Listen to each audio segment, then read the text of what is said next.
infinite creator. We communicate now. Impatience is one of the most frequent catalysts with which the seeker must work.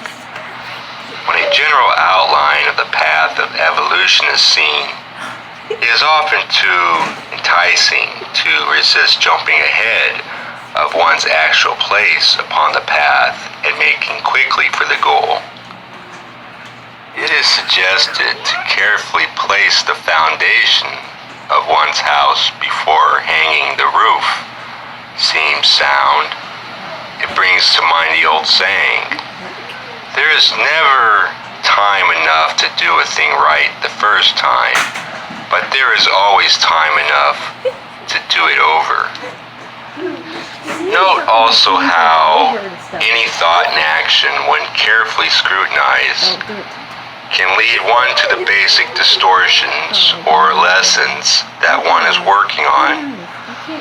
Thus, any portion of the life experience can be seen as a holographic miniature of the entire incarnational plan for an entity, as layer upon layer of meaning is discovered behind the smallest surface of things.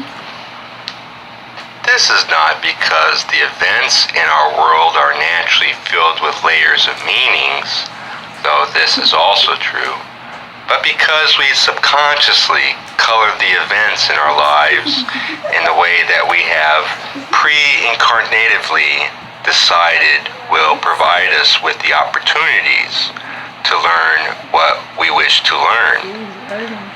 That's why different people see the same catalysts in different ways, often wildly varying.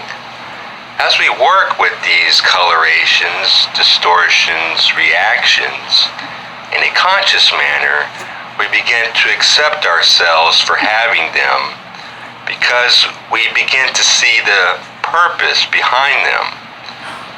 This acceptance draws to us the balancing attitudes for our distortion so that our viewpoint expands and we are able to accept and love another part of the Creator which was previously not accepted and loved.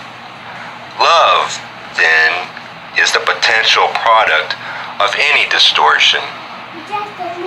The course of spiritual seeking is often unclear, and seekers are always looking hopefully for some single point of clarity to hold against the universe as yardstick.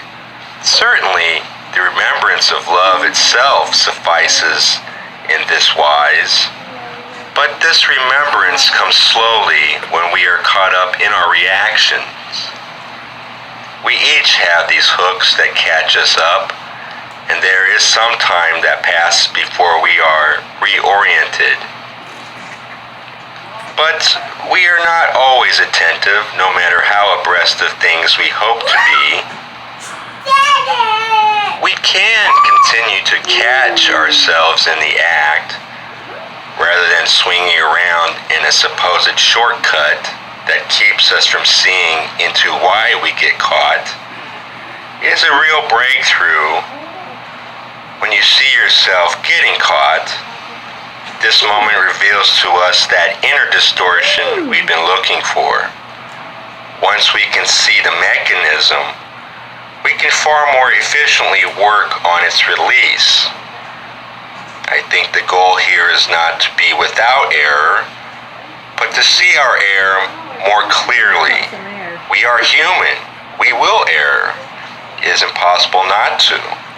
But we can slowly learn ourselves well enough to do the erring during inner processes rather than upon the outer world stage.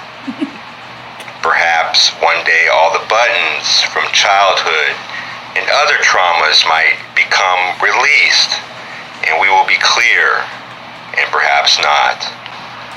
I don't think